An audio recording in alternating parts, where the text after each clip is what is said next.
Hello, here's the fingers and thumbs strumming technique, which I'm a big fan of, and I usually teach this to my students in the second or third lesson because it sets them up for all the other things which are to come. Okay, so I want you to take your right arm, curve your fingers around gently like that, hitchhiking thumb at the side, and just let your wrist go floppy.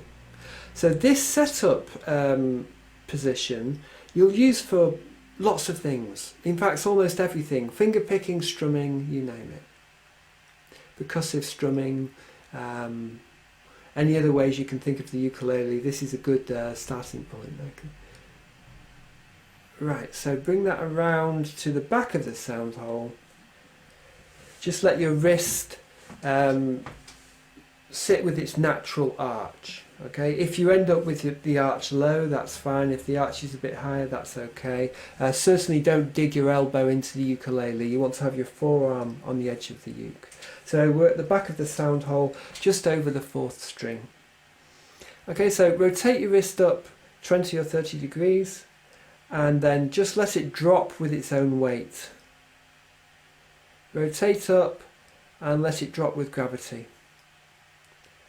Okay, just as if it's just fallen asleep. So you rotate it up and let your hand fall asleep.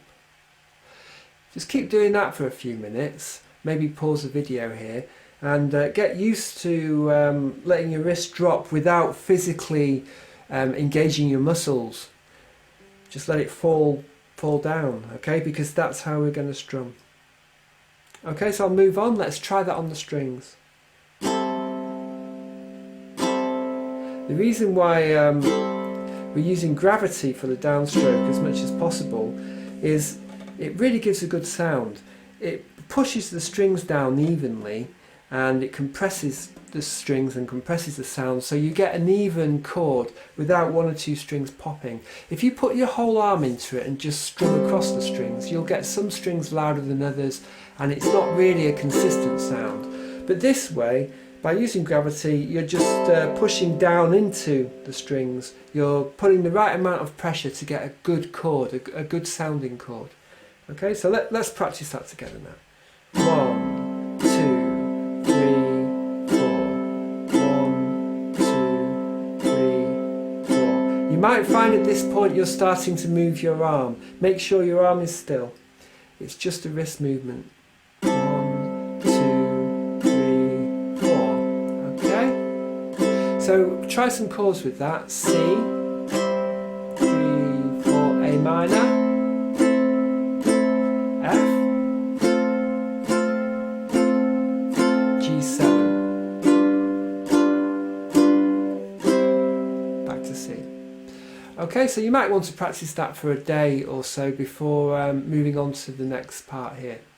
Okay, so moving on, we're going to add an upstroke. So once you've played the downstroke, you'll see that your thumb is more or less beneath the first string.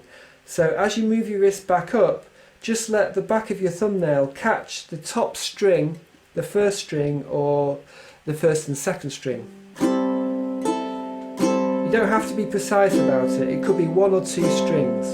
But the point is we want a really light, gentle upstroke.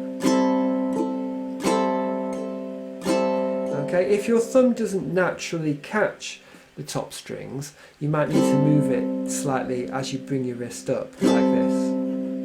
Okay. So now we have 1 and 2 and 3 and 4 and... Let's try that with some chords.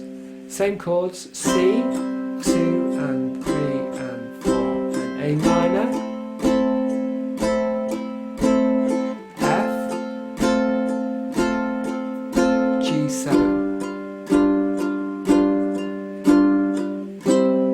going around those chords, and that'll take a few days I think of practice to get used to it. The whole point of this is later you'll be able to play quickly without too much effort, without I hope without muscle pain, and basically it helps you to play at ease, okay, because you're not moving your arm all the time, you're not engaging your whole body, you're just moving your wrist, and by doing so you get the best sound.